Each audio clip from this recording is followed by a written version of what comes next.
Olá, tudo bem com você? Você que está nos acompanhando aí, nesse ritmo de estudos do nosso guia, que bom que você está aí conosco, muito bom mesmo, é um prazer ter você aqui. Claro, gostaríamos muito também que você acompanhasse a Igreja Adventista Central de Londrina pessoalmente. Você é o nosso convidado a estar aqui conosco. Hoje nós temos um estudo que nós chamamos da lição da Escola Sabatina, um estudo muito gostoso. E eu tenho aqui comigo dois convidados de peso. Olha só, que alegria ter vocês dois aqui. E eu gostaria que vocês se apresentassem. Eu tenho aqui comigo o Ademir, eu tenho aqui comigo o pastor Leonardo. Vou passar a palavra a você, Ademir. Sim. Meu nome é Ademir, eu congrego aqui na Igreja Central de Londrina. Sou professor da Escola Sabatina também e atuo no Ministério da Recuperação, que é um ministério que trata de pessoas, né, que têm algum tipo de problemas de dependências ou algum tipo de problema que venha a gerar algum transtorno no sentido de não só vícios, mas também compulsões ou algumas coisas que às vezes as pessoas não conseguem tratar de uma forma sozinha. Então a gente tem um ministério que ajuda as pessoas a se recuperarem, a se libertarem, né, desse tipo de prisão. Muito bem. E aqui à minha esquerda nós temos o pastor. Diga lá, pastor. Boa noite a todos, boa tarde.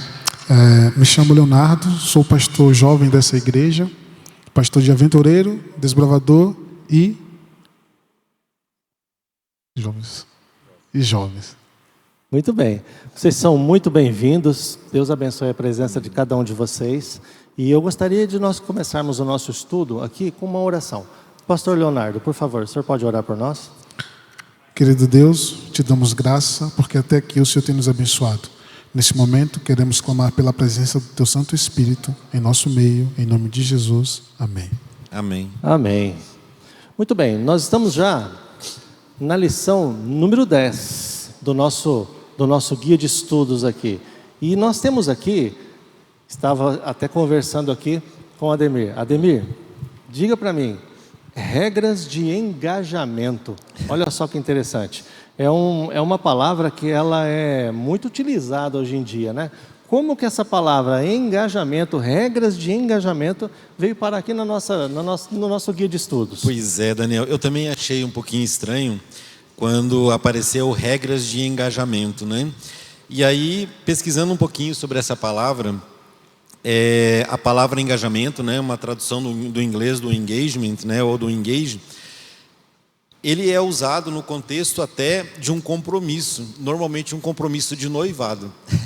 Interessante, e assim, então um compromisso de casamento, na verdade, né? Mas ela também tem outros usos, ela tem outros contextos. Ela também é utilizada no contexto de combate, de batalha, de jogo, né? Também é utilizado essa palavra. E aí, quando a gente entende o contexto dessa palavra, né, engajamento, no contexto de combate, batalha, jogo, alguma coisa assim, a gente pode entender um pouquinho o que são as regras, né, de todo esse conflito que a gente vive. Nós vimos na lição anterior, a lição 9, que falava sobre o grande conflito. Certo. Então, a gente vai entender nessa lição que esse grande conflito ele tem regras. Ele não é algo solto, não é algo onde todo mundo faz o que quer. Ele tem regras, tem limites, né? E essas regras é que nós vamos falar sobre elas hoje. Então, as regras de engajamento, se fosse fazer uma tradução assim bem literal ou bem popular, vamos dizer assim, seriam as regras do jogo. Ou as regras dessa batalha, as regras desse conflito. Então é como se nós estivéssemos dizendo assim, existem regras para a participação desse conflito, dessa batalha, dessa guerra. E Daniel, o interessante disso é que existem regras para ambos os lados da batalha, né? Sim. Deus, na sua onipotência, na sua sabedoria e também na sua bondade, né, no seu amor, ele colocou regras para si mesmo. Então ele se limitou, não precisaria, mas ele, por amor a nós, ele se limitou. Assim como ele também limitou a atuação dos inimigos dele, dos inimigos de Satanás, que é Satanás e seus anjos, né? Então essa regra, ela segue, essa batalha, ela segue regras bem definidas. Sim, exatamente. Muito bem. O que nós entendemos é que essa batalha, ela acontece tanto aconteceu no céu, como o Apocalipse diz que essa batalha, houve guerra no céu, e Miguel e os seus anjos batalharam contra o dragão, e nós vamos falar isso mais para frente. Mas o mais interessante é o seguinte: se essas regras não existissem, Deus não pode ser vencido. Ele é muito poderoso para alguém querer batalhar contra ele e ainda vencer essa batalha. Não há possibilidade alguma. Mas nós encontramos na Bíblia ali Elias no Monte Carmelo. Vamos ainda falar um pouquinho mais sobre isso. Essa questão aí de Elias no Monte Carmelo, como que aconteceu essa situação ali? Então, Daniel, quando Elias ele foi desafiado, ou ele desafiou os profetas ali no Monte Carmelo, fica muito evidente a batalha espiritual que está por trás desse grande conflito, né? Fica muito evidente que ali não era uma batalha entre um profeta e 500 sacerdotes, mas sim uma batalha espiritual, né? Tanto é que a manifestação que aconteceu ali foi uma manifestação espiritual, né? E a gente percebe muito, fica muito claro para nós nesse contexto, que tudo que acontece, né, nessa batalha e a idolatria que existia naquela época, eles não estavam idolatrando, ou seja, eles estavam idolatrando imagens, estavam idolatrando, né, situações, rituais, mas por trás daquilo ali, na verdade, existiam anjos caídos, existiam demônios que estavam controlando, que estavam agindo naquela situação. Então, a gente não pode esquecer disso, né, que nesse contexto existe uma batalha espiritual. O próprio apóstolo Paulo fala isso, né, que o nosso inimigo não são os que estão aqui, mas são os, né, potestades, né, e são inimigos espirituais que estão por trás. E naquela época, né, você mencionou especificamente o Monte Carmelo, mas a gente pode pensar na idolatria daquele povo naquele momento. A gente tem que ter essa certeza, e a Bíblia nos dá essa certeza, lá em Deuteronômio, em Coríntios, né, de que existem demônios agindo por trás, né, ali, né, como de forma invisível, regendo essa adoração e regendo aqueles rituais que não deixam de ser rituais demoníacos ou rituais satânicos. Então, quando se fala em idolatria, logicamente já podemos ligar também a hostes satânicas a isso. E nós precisamos cuidar muito com essa questão da idolatria. Mas saindo um pouquinho, pastor, vamos lá. Saindo um pouquinho de Elias no Monte Carmelo, houve uma situação ali também com Daniel, que também parece que anjos ficaram que... É claro, por causa do livre-arbítrio, nós sabemos muito bem disso. Mas como que é essa situação? Parece que um anjo ficou 3 semanas ali, sem poder fazer aquilo que ele deveria ter feito? É isso que nosso irmão estava falando, sobre as regras de engajamento. Aparentemente, se Deus é todo poderoso, e se seus anjos são todos poderosos, eles não deveriam ficar travados por 3 semanas. Certo. Mas aí existe as regras de engajamento que nós não vamos entender, nós não compreendemos de forma completa como são essas regras, mas existem essas regras. E aqui a lição vai dizer que Deus, ele age por amor, né? E aí entra a questão do livre-arbítrio das pessoas. Certo. Deus, ele não vai invadir o coração de ninguém. A Bíblia fala que Deus bate a porta. Ele é um cavalheiro, não é? Ele é o cavalheiro. Quem invade é o inimigo de nossas almas, né? Ele invade e destrói. Sim. Né? É muito interessante isso que você falou.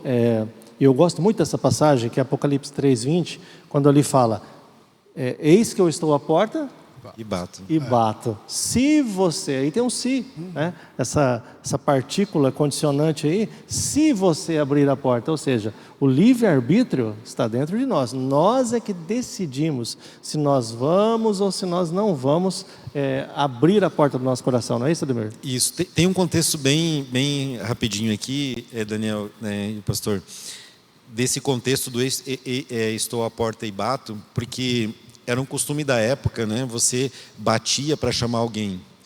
Você batia palma, você gritava para chamar alguém. Você nunca batia na porta.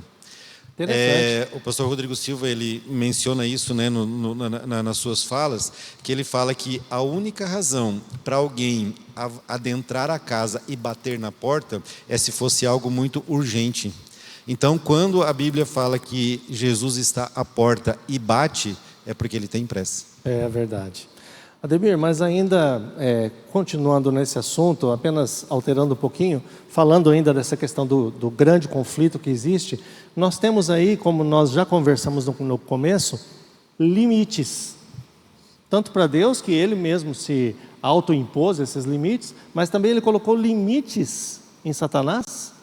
Existem esses limites que Satanás também é obrigado a reservar, vamos dizer assim. Como que é essa questão dos limites? Nós temos um exemplo muito claro disso, né, Daniel, que é o livro de Jó. No livro de Jó, fica muito claro que Deus impõe limites e que Satanás, uma vez que Deus impôs esses limites, Satanás não pode ultrapassar esses limites. Por quê?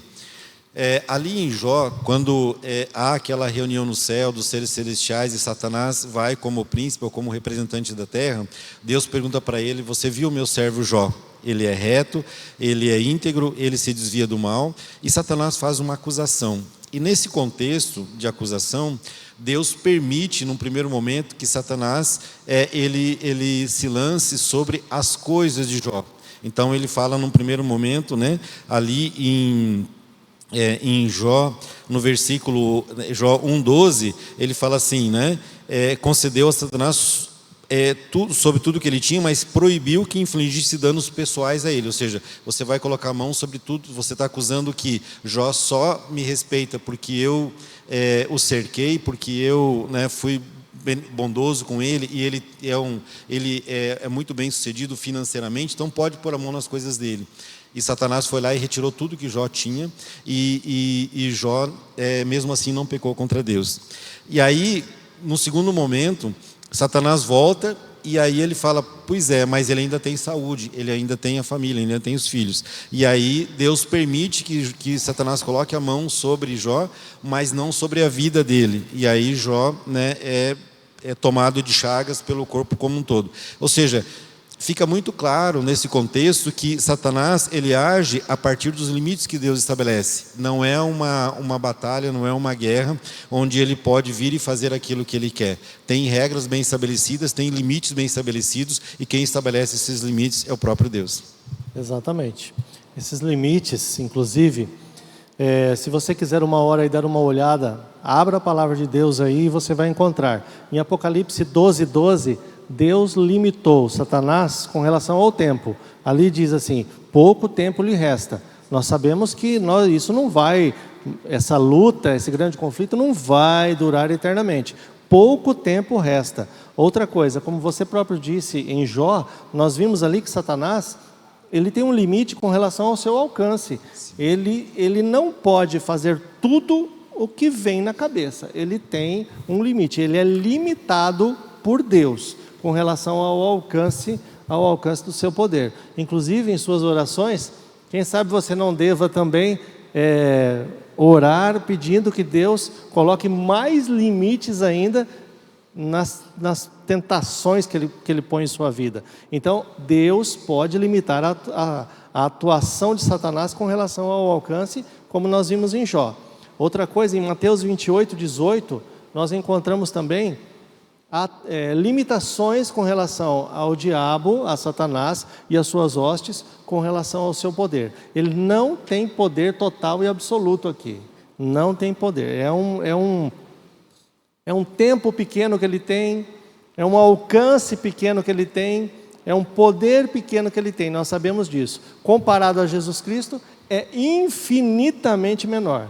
Mas, infelizmente, enquanto nós estivermos aqui, nós vamos padecer um pouco aí com relação a isso. Pois é, né, Daniel? A gente parar para pensar que Apocalipse 12:12, como você falou, menciona, né, que Satanás sabe que pouco tempo lhe resta. E aí, de repente, nós temos pessoas que nos assistem agora que, de repente, podem estar sofrendo ou pode estar há tanto tempo, né, esperando pedindo alguma coisa ou esperando alguma bênção. Mas nós temos que pensar que Satanás era um ser eterno. Era um ser que foi criado para não morrer, assim como nós também fomos criados para não morrer, mas o pecado, infelizmente, mudou isso. Então, a nossa esperança, e quando a gente encontra em Apocalipse 12:12, como você mencionou, que para Satanás pouco tempo lhe resta, significa que o mal, um determinado momento, vai findar, vai ter fim. Então a nossa esperança é que em breve esse mal ele cessará. E aqui na lição vai trazer algo também interessante. Ela vai dizer que Satanás, ele não guerreia somente contra o Senhor e seus servos, mas ele é descrito como um líder que está por trás dos reinos terrestres que perseguiram o povo de Deus ao longo dos séculos. Ou seja, toda perseguição que se levanta contra o povo de Deus, no fundo, existe Satanás guiando de forma arbitrária e dura para que o povo de Deus sofra, né? Então, por trás de toda perseguição, existe Satanás. Isso é bastante interessante de se pensar. Bem verdade é que ele não é o causador de tudo, mas ele no início de tudo ele está lá. Sim. Não é? Tem até uma brincadeira que fala assim: não, eu só soltei o burro. Eu não sei se vocês conhecem a história, não é? Eu só soltei o burro. Satanás, ele no início da coisa, ele está lá para iniciar, para começar a tentação, aquela coisa errada. No início ele está lá. Depois acaba que os próprios agentes humanos acabam ainda encaminhando alguma coisa. Mas Satanás sempre está no início, não é isso, pastor? Isso mesmo. E a lição também vem trazendo assim, ó: no fim, o Senhor triunfará. Ele enxugará dos olhos toda lágrima, e já não existirá mais a morte, já não existirá luto, nem pranto, nem dor, porque as primeiras coisas passaram. Apesar dos sofrimentos e das lutas, o Senhor triunfará no final. Amém. Amém. E não podemos esquecer também, nesse contexto, né, você comentou a história aí, Daniel, que nós temos o livre-arbítrio. Ou seja, as pessoas, Satanás realmente ele deixou, né, um legado de coisas e de oportunidades que nos permitem escolher entre obedecer a Deus ou desobedecer a Deus. Então, muitas das consequências, como você bem disse, não são consequências diretas de Satanás, mas ele acabou propiciando isso, mas são consequências em função das escolhas das pessoas. O livre-arbítrio, né, ele é algo que me permite que eu faça escolhas que talvez agradem a Deus, mas por respeito a mim e por amor a mim, Deus permite, ou às vezes, como inocente, e aí a vingança de Deus não é nossa, como inocente, eu posso ser afetado pela escolha de outras pessoas, por escolha de pessoas que de repente escolheram fazer algo e eu acabei sendo envolvido sem ter escolhido aquilo. Mas o que, como o pastor acabou de comentar, no final, Deus enxugará dos nossos olhos toda lágrima e a justiça será feita. Por isso que a nossa lição desse trimestre é amor e justiça. Né? Se nós não tivéssemos confiança e certeza dessa justiça de Deus, né, nós ficaríamos preocupados. Mas assim como nós temos o amor de Deus, nós também temos a justiça de Deus, que um dia organizará e ajeitará todas as coisas. Aí nós entramos em um outro assunto, também falando sobre guerra, mas nós encontramos o diabo aqui na terra. E nós sabemos que ele veio para cá, vindo de lá do céu, nós já estudamos sobre isso. Chegou aqui e aprontou alguma coisa ali no Jardim do Éden.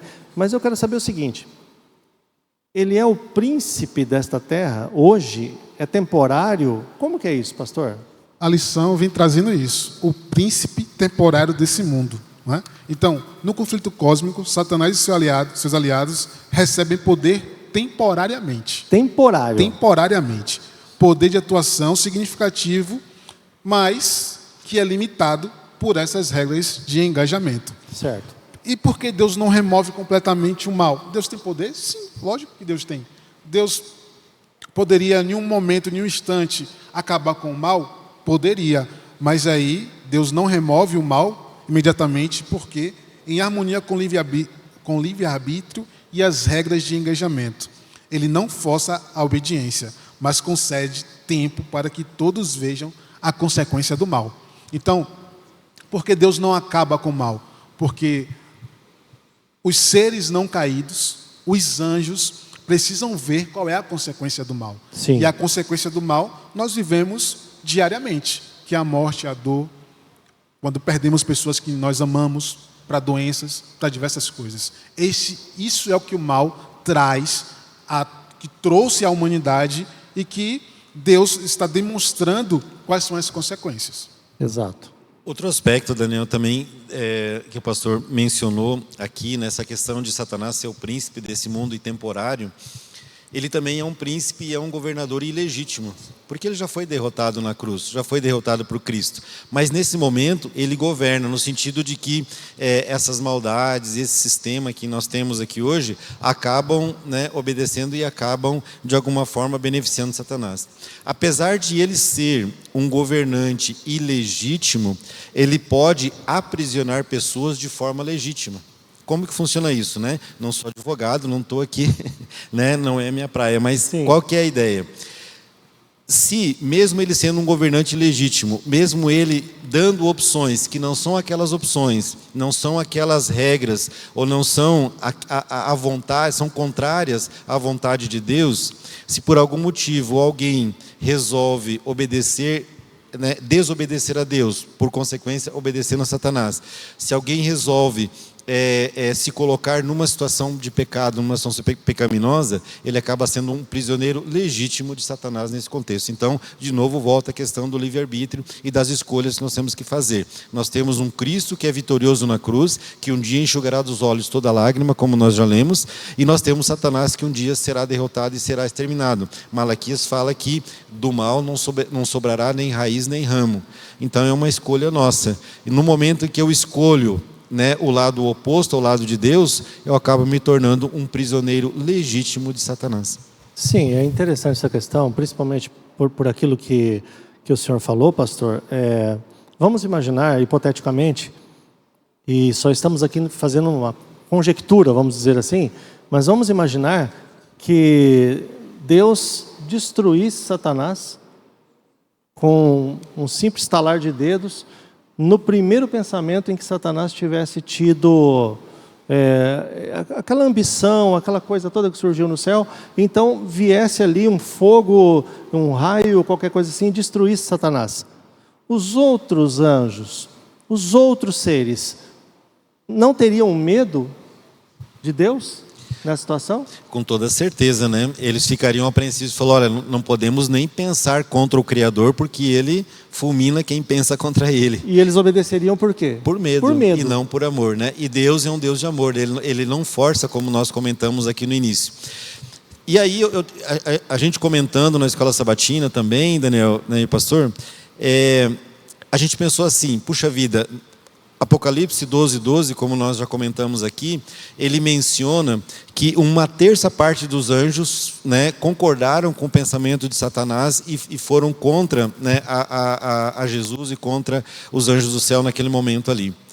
Então, esse 1/3 que Satanás conseguiu convencer, né, acabaram vindo aqui para a terra. Os outros 2/3, pode ser, né, eu acredito que não, mas pode ser que tenha sobrado talvez um restinho de dúvida, falar, puxa vida, eu fiquei do lado de Jesus aqui, os outros foram expulsos, mas será? Aí nós temos a história toda, né, os 7.000 anos de pecado, os 4.000 anos onde Cristo foi crucificado. E aí Deus teve a oportunidade de demonstrar ao longo de toda a história todo o seu amor, todo o seu cuidado pelas suas criaturas e até chegar o momento máximo disso, que foi a cruz. Então ali na cruz, todos aqueles que optaram e ficaram ao lado de Deus, eles não tiveram dúvida mais nenhuma de até onde pode chegar o amor de Deus pelas suas criaturas. Não só pelas criaturas nós aqui da terra, mas por todas as suas criaturas, né? E então, se no céu, né, sobrou nesse episódio que você comentou algum resquício de dúvida, na cruz isso desapareceu. Sumiu tudo. Muito bem. Irmão, e outra coisa, quando nós olhamos para a história da humanidade, nós vamos ver que a humanidade, a humanidade que eu falo como um todo, diversos povos, de diversos continentes, essas pessoas sentem a necessidade de adorar algo, não é? Essa necessidade, esse algo que falta é Deus. Mas é como o irmão falou, e aí nós voltamos para o início da lição, quando vai falar sobre os deuses pagãos.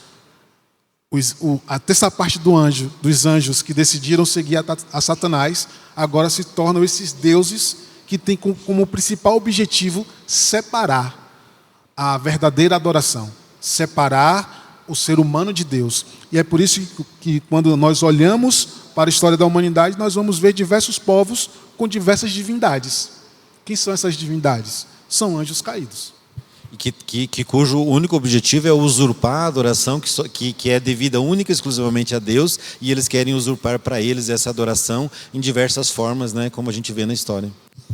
Pastor, me diz uma coisa, nós sabemos então que nós temos regras de engajamento, limites, nós temos aí regras de atuação, tanto da parte de Deus quanto da parte do diabo. Existem regras que precisam ser seguidas. Mas me diz uma coisa, com relação à oração, a fé e a oração, pode alterar alguma coisa nessa situação aí? Com certeza. Quando nós abrimos o nosso coração para Deus e falamos assim, Senhor, nos ajude. Estamos passando por aqueles momentos de dificuldade. A fé e a oração é a porta principal que Deus age na vida do ser humano. É o meio que nós nos comunicamos com Deus. E a verdade revelada de Deus, que Deus se revela para nós, também através do estudo da sua palavra, né? É assim que Deus vai se revelar. E Deus muda situações com base naquilo que nós clamamos a Ele. Além de Ele mudar, né, pastor, situações no sentido para a nossa vida, é muito importante também entendermos que a oração intercessória, ela também pode mudar situações na vida das pessoas que nós amamos. Então, são armas que nós temos nessa guerra, nessa batalha, e que estão disponíveis para nós, e como o pastor bem comentou aqui, que podem mudar o rumo da história, pode mudar a vida de pessoas, pode mudar a nossa vida, e pode mudar a vida de pessoas, pode mudar a vida de uma igreja.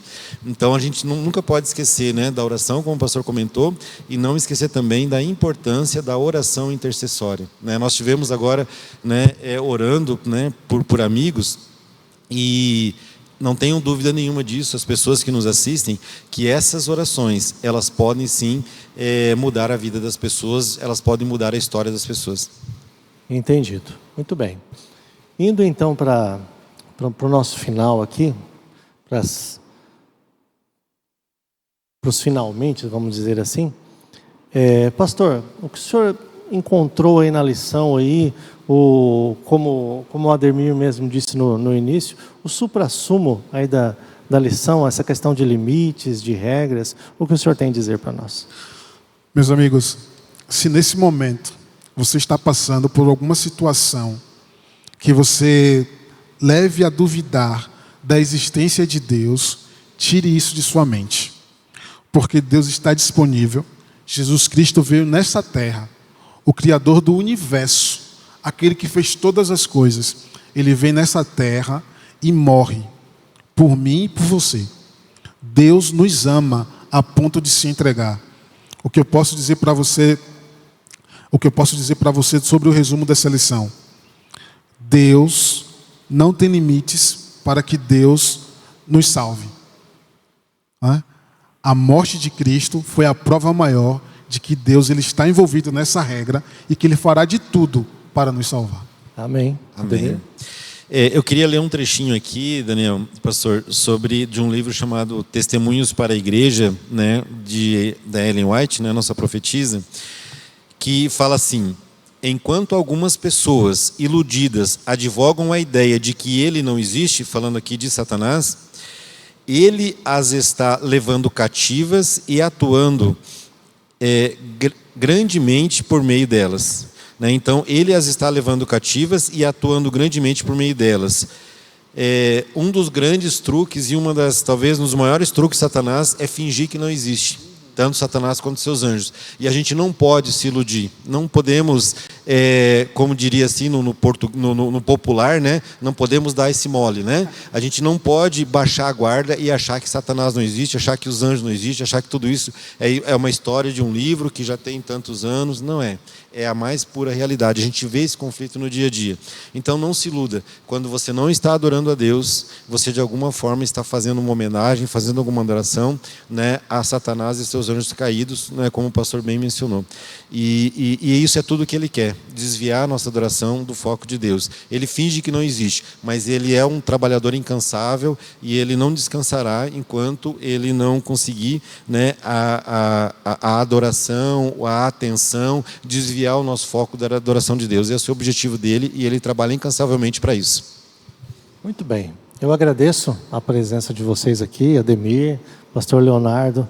Que Deus continue abençoando vocês, Amém. no ministério de vocês, no trabalho de vocês, na vida de vocês, que vocês possam continuar sendo muito abençoados por Deus. E você também aí que assistiu, ouviu esse nosso estudo, essa nossa conversa, esse nosso bate-papo, muito obrigado. Obrigado pela sua participação, por você ter assistido, por você ter dispensado um tempinho aí da sua vida, da sua manhã, da sua tarde, da sua noite, não importa, mas um tempo da sua vida para assistir, para aprender um pouco mais, para estudar um pouco mais da palavra de Deus. Deus o abençoe, que Deus seja louvado pela sua presença aí, nosso querido amigo, nosso querido internauta que está aí, que Deus te abençoe. Para encerrar, Ademir, você pode orar para nós? Com certeza. Amado e bondoso Deus, querido Pai, agradecemos, Pai, porque nós, através da lição da Escola Sabatina, podemos conversar aqui, podemos aprender aqui sobre lições tão importantes para o nosso crescimento espiritual. Te pedimos, Pai, que o Teu Santo Espírito coloque essas palavras no nosso coração, que ali elas façam morada e que nós possamos, Pai, usar as armas corretas para podermos lutar essa batalha sempre ao Seu lado. Te agradecemos, Pai, pela Tua proteção, te agradecemos pela Tua misericórdia para conosco e tudo isso fazemos em nome de Cristo Jesus. Amém.